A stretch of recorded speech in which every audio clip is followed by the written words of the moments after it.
Welcome, everyone. It's Grandma Mo, and we're covering the UCLA game against Illinois. Illinois gave them they were shooting really well, and shout out to Parchmont from Illinois. She was like, I think, 10 for 13 or something. Just incredible shooting that kept one of the players that kept Illinois in the game. UCLA went out to Leeds, and but they had a really bad third quarter. Only scored 11 points, and then Lauren Betts got in foul trouble in the first quarter. And this wasn't. This was one of those games where you just kind of go, geez, UCLA didn't look that good, but they still won by 13. And they came through when they needed to, and they had 6 players in double figures. So that tells you the difference between last year and this year, and they just have all these other players that can step in and Lauren Betts came through and ended up being the leading scorer for UCLA with 23 points and 9 rebounds. And she didn't look as strong as she normally does, but she still had 23 points, and she came through when she needed to. And UCLA scored 23, 22, and 24 points in 3 of the 4 quarters. So they just had a really crappy third, only 11 points.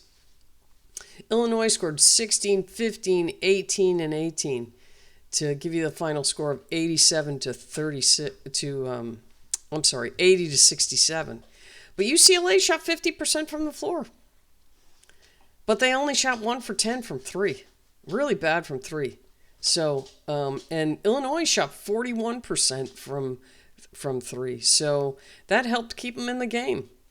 UCLA is still doing really well from the free throw line, 23 for 27 with 85%. Illinois shot 37% from the floor, 41 from 3, and they were 77% from the line. Rebounds were, UCLA, they, as you would think, out-rebounded them. But it wasn't, horrible. It was still pretty substantial, but not horrible. 37 to 23. Assists, last game, UCLA had 24 assists. This game, only 18, but still, 18's a lot. Illinois only had 13. They had 12 turnovers. Illinois took very good care of the ball with only 8 turnovers. UCLA doubled them up in the points in the paint, 48 to 24. So, they got the win. It wasn't the prettiest of all wins, and they weren't. It's interesting because, Illinois is a pretty good team. They're 15 and now 6.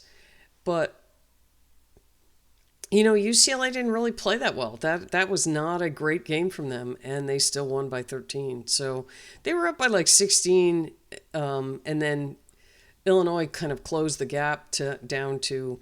But it was I think they got it down to 5 at one point.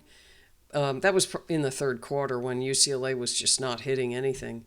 So looking at the points, we had 23 points and 9 rebounds for Lauren Betts. Jaquez had 11 and 8 rebounds. Ledger Walker, she only had 2 points, 5 rebounds, and 3 assists. Kiki Rice, 6 rebounds, 5 assists, and 10 points. Neepkins had 10 points. Sienna Betts had 10 points.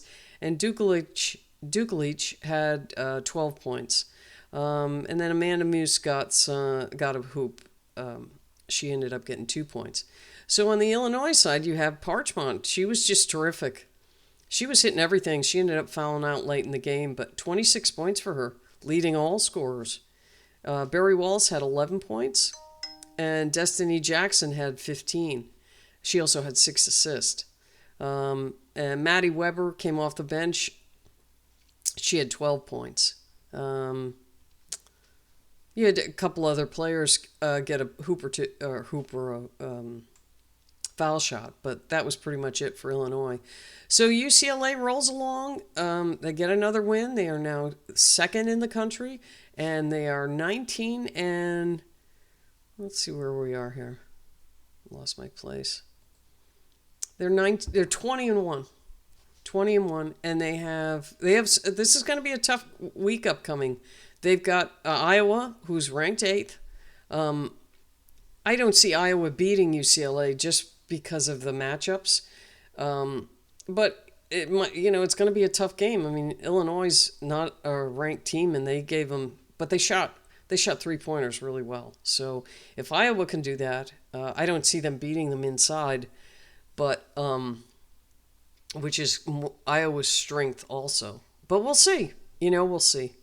But UCLA this coming Sunday, February 1st, takes on Iowa, and we'll see what happens there.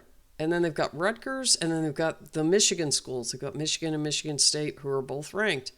So, if UCLA makes it through this, then they've got, there's only, after those games, there's only 4 more games left. And they'll play Washington, who's ranked 25th. But that'll be it for UCLA. So, I mean, unless Michigan State or Michigan gives them some problems, they should coast the rest of the way, or Iowa. But we'll see. I don't see any of these teams beating them unless they have a bad game. I mean, if they have a bad quarter, because that's how they lost to Texas. They had a bad first half, and they came back strong from that. They were down a lot and brought it back to 4. Within 4, but they just didn't have enough time to make up the difference from a bad quarter, or a bad half.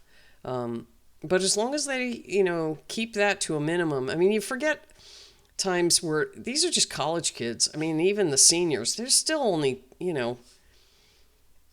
I mean, think about how you can space out when you were that age. I mean, even just for a little while. And it happens. I remember it happening to me when I was in college, and looking back on it, it's like, oh God, how did I let that happen? But it's just your brain developing, I guess, and just becoming more and more resilient to having that happen and letting it affect you. So, I mean, hopefully that's what happened to them in the Final Four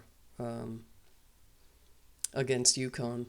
But UConn does that to a lot of teams. So, anyway, March will be here before you know it, and March Madness is so wonderful. So, anyway, that's it for this one, and we'll be back again after the Iowa game, and we'll see how that one goes. Okay.